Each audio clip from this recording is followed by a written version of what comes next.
What's up, horror fiends? We are back, Horror Fiend TV, three corners of horror. I am your boy, Ricky Grimes, back with my two brothers, JR and Joe. Going to start with JR. What's going on, man? How you doing today? Man, ready to talk about a sequel to an iconic horror movie character, which, I don't know, was it a good sequel or was this something that needs to be cut up? All right, Joe. What's up, Joe? Hey, what's up, everyone? Sounds like Junior is not on the enjoying it too much. See, it all depends on how you're going to look at it. I actually thought it was a good sequel to the original. Did it hold up to the original? We'll find out. All right, and what we're going to be talking about today is going to be the 2022 version of Texas Chainsaw Massacre, streaming officially and exclusively on Netflix. This one is directed by David Blue Garcia. This film, I think, really quickly, I did enjoy it. It does got its faults, which all three of us will give our opinion on it. So, Joe, we're going to start with you. Now, this film here is a direct sequel to the original, meaning, of course, it's the trend now. Everything after one is no longer canon. It's swept under the rug. So this takes place exactly after the events of part one, but not necessarily right after. I shouldn't say like that. It's 50 years, I believe, after the 40 years, excuse me, after the original Texas Chainsaw Massacre. And it's gonna it follows Sally and her escape, but it's not only just about her. So let's get into this right now. Joe, why don't you break us in? Tell us a little bit of the ending of the original Texas Chainsaw and lead that directly into this film. All right. So, as Rick had discussed, this is a sequel to the original one. There were a lot of events in the original Texas Chainsaw Massacre, which was written and directed by the iconic Tobe Hooper. I mean, this is one of those movies that I'm going to say 20 times, but I'm pretty sure I've seen Texas Chainsaw Massacre more than 20 times. One of the brilliance in Texas Chainsaw Massacre, which I think once we discuss this, we'll probably come back to, is that the original one, while it's remembered as one of the goriest films, it's not. If you ever go back and look at it, all the gore that you imagined were in the movie was all in your head. And that was the amazing job that Tobe Hooper had done. In the original one, Sally and her brother, I did not write down his name, but it was the guy in the wheelchair. Franklin. They're heading on to Sally and Franklin's grandfather had passed away, so they're going to go visit the gravesite. And along the way, like in almost every horror movie, they have some problems. So they go visit the grandfather, and a series of events end up happening. Since we're discussing the new one, watch the old one so you know what we're talking about. And that leads us to Leatherface, one of the iconic, he's up there with Michael Myers, Freddy Krueger, and Jason. And Sally is the only survivor of the original one. And where we last see her, she's in the back of a pickup truck covered in blood and basically kind of laughs and cries, a combination in that where I just got away. Thank God I went through the most horrible shit, and then now here we are into 2022. Let's talk about Sally. GR, what you got for us? Now, in the beginning of the film, we get a little flashbacks, a little conversation narration about the events of Leatherface. And, we get introduced to the characters. There are new ones, which we'll talk about, a little bit after. But we get introduced to Sally. There starts the story. Well, Sally basically, she has been waiting 40 years. Well, she's been hunting Leatherface for 40 years. But the thing about Leatherface is nobody knew what he looked like. So basically, she's hunting a ghost. And we later learn in the movie that her entire job is not only to kill him, but for him to remember all the victims of the original that he killed, which is kind of a pretty cool scene in the movie once we get to it. But yeah, I mean, her drive is basically, I want to get Leatherface. I want to kill him just so she could rest. Well, if I remember it right, I think she became a sheriff or some type of. Yeah, she was it's a ranger. Yeah, just looking for him. So so she ended up taking the events of what happened, because they talk about how she explained to the police everything that had happened. But again, she doesn't have a face that she can give. She becomes a ranger, and it becomes a lifelong mission of hers. Let's talk about it right now real quick. The mother in this film, So she is practically protecting her son, Leatherface. They're secluded in this like, what is this? The Some orphanage. Orphanage. it's an orphanage it's sold, right? They sold it to the young couple. Is that Well, what it no. was? So the whole town, these gentrificationists bought the town, and the orphanage was part of what they were buying out. And it turns out that Mrs. C, who is the one that runs the orphanage, Still had ended the up deed, right? squaring things off with the bank. So we do have other characters in this film, obviously, not just Leatherface and his mother. We got the two sisters, Lila and Melody. JR, why don't you tell us about these two characters and what kind of shit they stirred up here? Well, I mean, the first time we get introduced with them is when they meet Richter in the gas station, and there's a scene where he has a gun, and they comment about, oh, look, he has a gun, and which Joe will later discuss it in this episode. But Lila, who's played by Elsie Fisher, who, if you're a fan of the animated series Despicable Me, she's the voice of Agnes.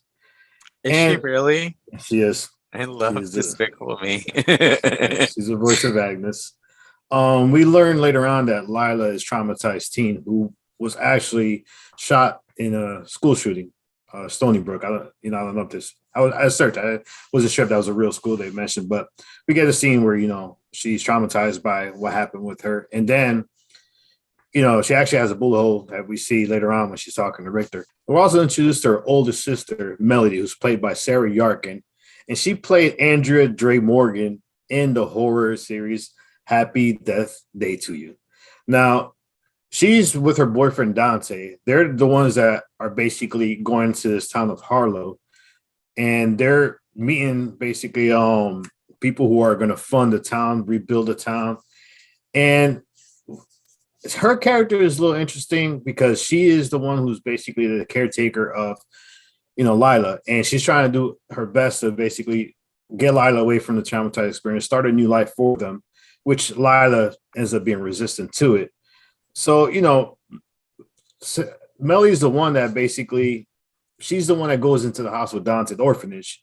And this is where we meet Mrs. C and her son. I remember Dre from Happy Death Day to You. And we talked about Happy Death Day. Like, honestly, if you guys have not watched That's one of those actresses where you just can't forget her face. Yes. I think at some point we should probably do an episode of both the first and the second one, maybe right before the third one releases. Would be good. But I remember her from that one. Anyway, Mrs. C, if you're a horror fan, you should actually remember who Alice Krige is. She has been in a lot of movies. But you guys are much younger than I am. I remember her originally from Ghost Story. It is an old movie. It came out in 1980. She's also was in 1992's Sleepwalkers, which had to do with werewolves. Another really awesome movie. You guys are video games. I didn't play this game, but she was in the Silent Hill movie. You know what? I think of Star Trek when I see her. She was also in Star Trek. And she was most recently, as far as the horror stuff that she's done, she played the witch in Gretel and Hansel. She runs the orphanage in Harlow. When we are introduced to her, basically Dante and Melody walk in, and they're seeing that she's there. They're telling her that she's not supposed to be there. She says she gets everything squared away with the bank. As she's trying to talk to him, you see a figure show up at the top of the stairs. You never get to see the face. That's one of the things that during this time, you don't see a face. And she tells him, it's okay, I got this, just go ahead and go back up, and the sheriff shows up.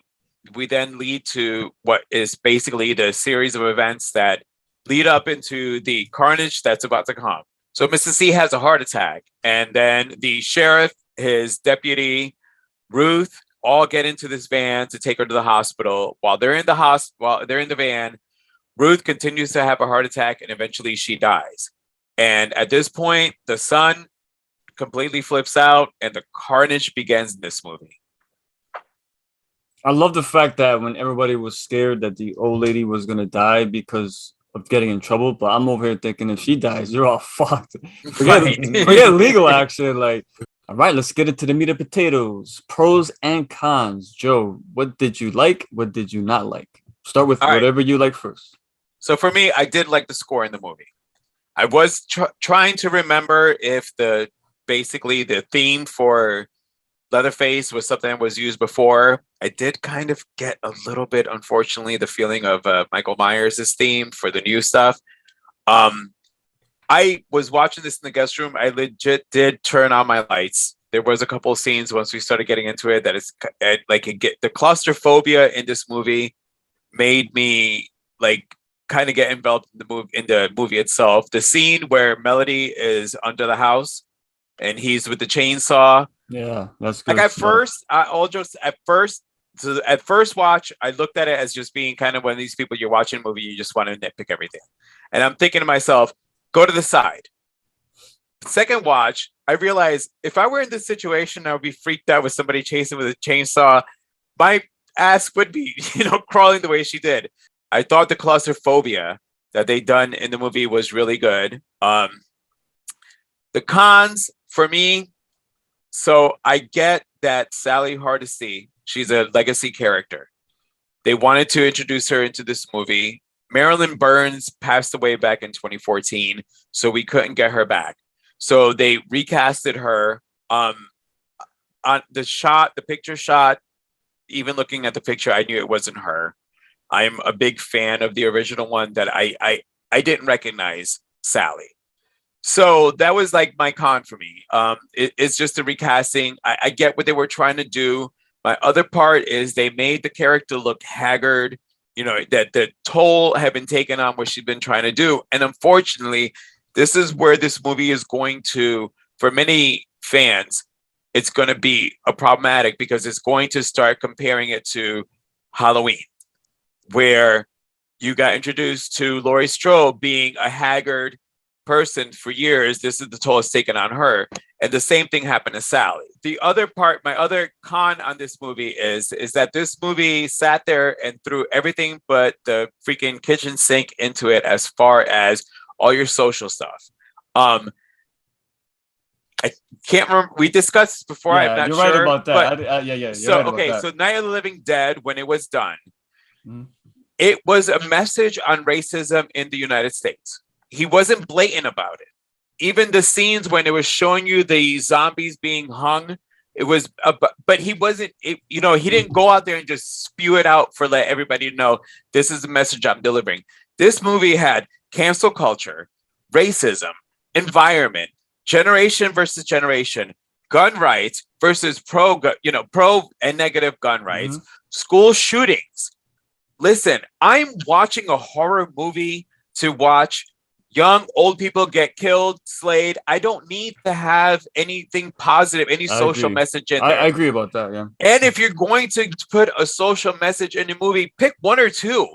Don't throw everything in there. It was too much in there. And then the one scene, hold on. And that's a problem with a lot of current films. They have this thing that they have to throw it all in there. And the one scene where they want to be meta about it, which was with the phones went up and everybody put their phones up and they were like, oh, if you try anything, we're going to cancel you. It was funny. It was kind of like screw you type of way. But at this point, there was so much thrown in there that it took away from my sequel to one of my favorite horror movies. We're talking about Leatherface. The phones I didn't mind because if that was to happen now, that would happen. It would happen. People would be stupid enough to think this is going to be a show. Everything you said was dead on. I agree with that. But the phone things, that would happen now, regardless. Right, which is why the one that with the phone part, I enjoyed the irony in that scene. However, everything that got thrown in there, it just watered your movie down. This is a horror movie. Horror movies are not meant to achieve Academy Awards. If you're looking for your Silence of the Lamb movies, even that didn't have social messages the way that this did. So don't go making a horror movie and throwing so much in there for the new society that we're in. Horror movies are meant to take us out of our comfort zone. It's escapism. It's escapism. We don't need to see all that. And that was my biggest problem with this movie. It was way too much social shit thrown at you. And it was just like, ugh. This tried to push storyline and it ripped off. This is where I'm going to basically cut into this. I knew you were gonna do it. They didn't I rip nothing know. off. Hold up. I know this was lazy writing. This is why. Now you're wrong on one point. Sally became a ranger in order to become a survivalist in order to hunt Leatherface. So she did become a survivalist because she became a ranger. Laurie Strode became a survivalist because she locked herself up and trained herself. So Sally did become a ranger, a survivalist in order to hunt Leatherface. She was a ranger, not a survivalist. No, she became a ranger. And then what the ranger does? Rangers basically. Yeah, but they have a job though. And what's their job usually? Lori locked herself up. Their job is usually They police. That's one. Two, once again, we wait 40 years later. There was no need for Sally to be in this movie. If anything, you could have made Richter her son because he lived in this town. No, there was no reason for her to be in this movie. Why? For what? Because we got introduced to her first. And let's be honest, it was a vision. Like you said it yourself. You can't go back and say she wasn't. They remind you of Laurie Strode. It was the same plot. 40 years later, I'm going to hunt down the guy who haunts me. And I remember, Laurie Strode did the same thing. She waited for him to come out. She knew where he was, but she waited for him to come out. Why? Because she wanted to stop being haunted by him. The only difference was one knew where he was, one didn't know where he was. You could have did this so much differently. And I think this is the problem. Now, it's not me. Trust me. I researched. I looked at the biggest critique of this, and this is the biggest critique, is this is Leatherface. Like I always say, if you're going to make a sequel, you're going to make a sequel to add on to it, to make it stand out a little bit more. The only thing that really stood out from the sequel, honestly, was the gore. It was the gore. That's all I need. I don't need but it was the gore. But they forced. But you needed Sally in there. They forced the storyline of Sally. Now, real quick, before I get into my pros, understand that I'm a big fan of Leatherface. And right now, the horror movie genre is looking for this next phase. So, I mean, I trash Halloween Kills. And I'm a big, massive Michael Myers guy. I trash the shit out of that movie. So, for me, it's just I like the Leatherface character, and I just think that it could have been built upon. Now, let me jump into my pros. Now, like I said before, I know this is probably beating a dead horse, but once again, cinematography, a lot of shots in this movie were done very well. Like for me, the fact that the only time you ever saw something close to his face was his eye. And that was a scene where in the van, which I thought was really good. But there is one scene that I just love so much. The fact that after he massacred everybody in the van and he's going into the street, if you look at the background, there's a massive dark cloud coming. Like a storm's coming. Basically, it's him going into Harlow. So that was beautifully done as far as foreshadowing, as far as the fact that, all right, here he comes. This is just about to rip everything up.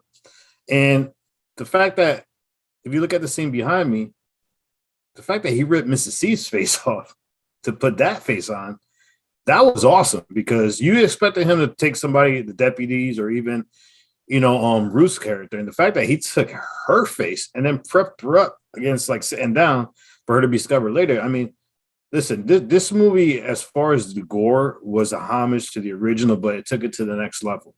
I mean, the gore was amazing. A lot of kill scenes were freaking awesome. I mean, this is where I would say this is really took Leatherface to another level. The fact that he was capable of doing this, and that bus scene, I mean, we'll talk about it later. That bus scene was that was an amazing scene. But like I said, this movie has its flaws. Unfortunately, I'm very picky when it comes to storylines, but that's me. But I mean, there's a lot of pros in this movie. I mean, the gore was fantastic.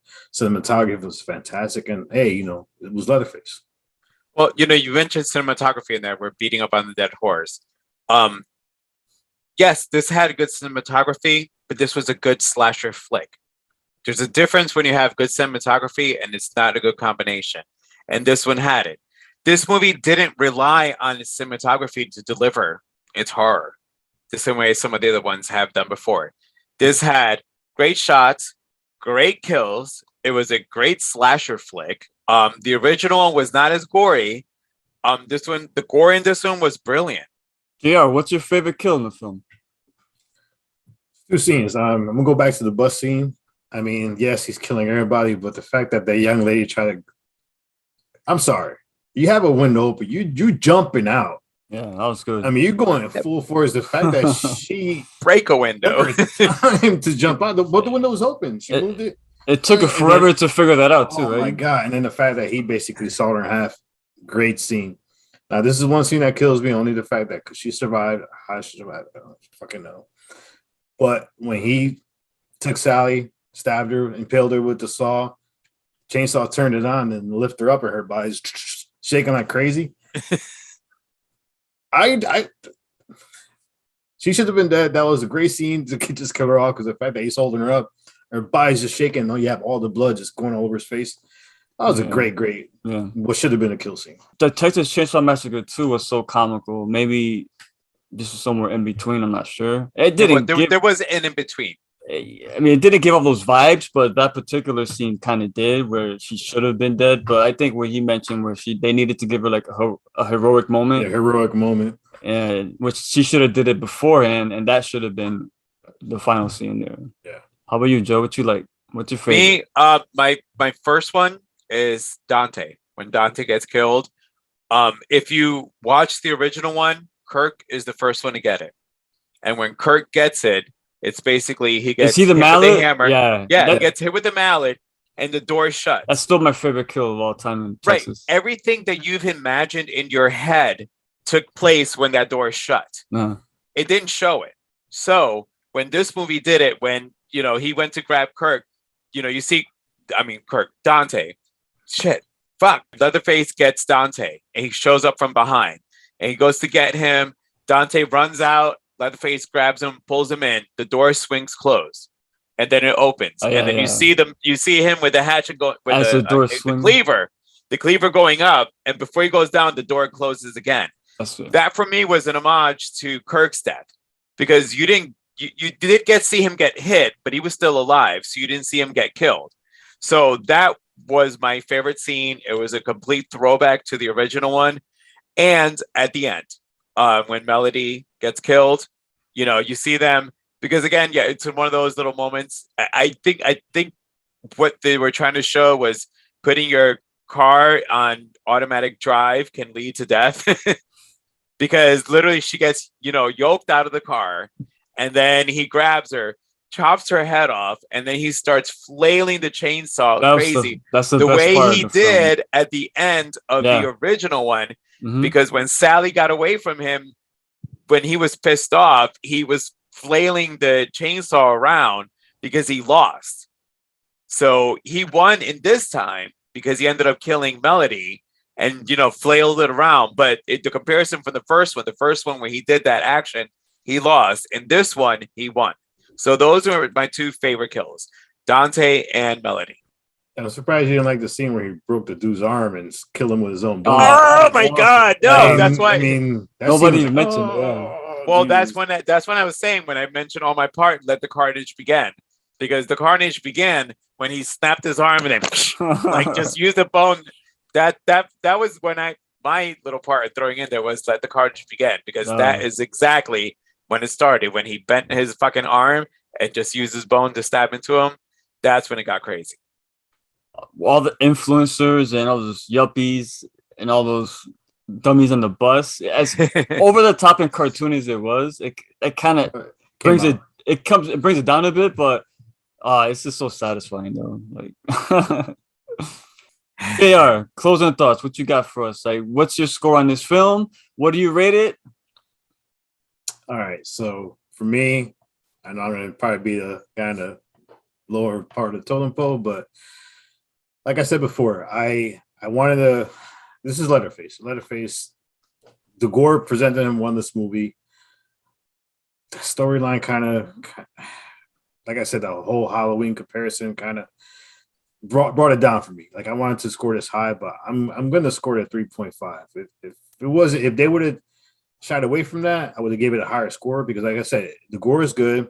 This is Leatherface. I mean, Leatherface right now, the way I feel is he should be taking the mantle for the next horror franchise, since, let's be honest, Michael Myers Halloween is kind of.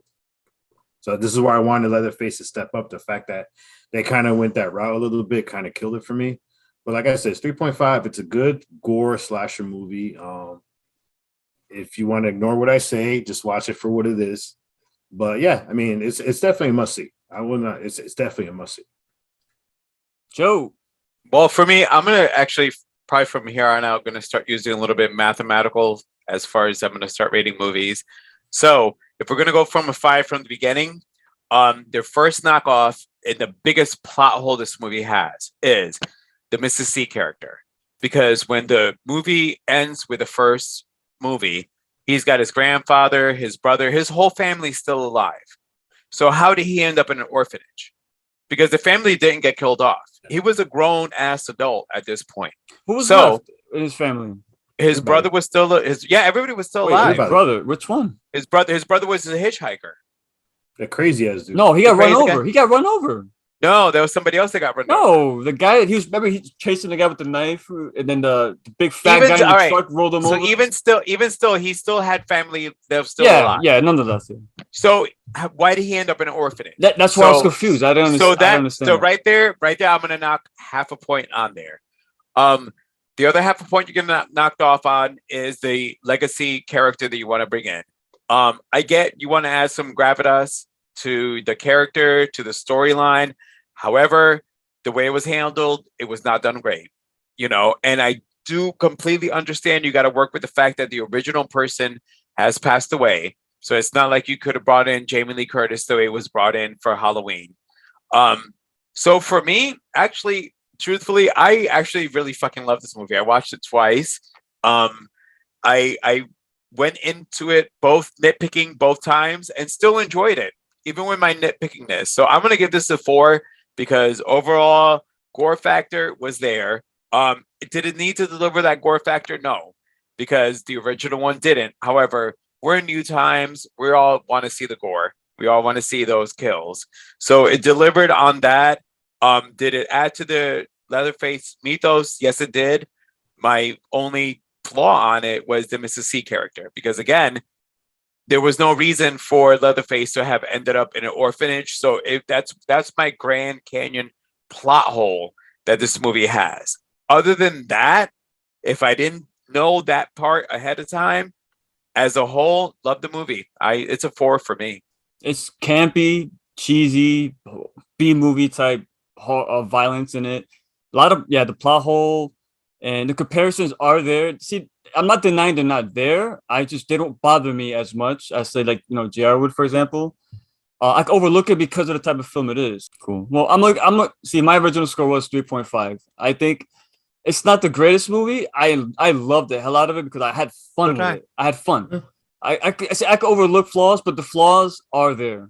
They're there. I don't always agree to the right degree, but I do respect the opinions. I know I tend to get emotional for things because I have a passion for this. I apologize if I come off really.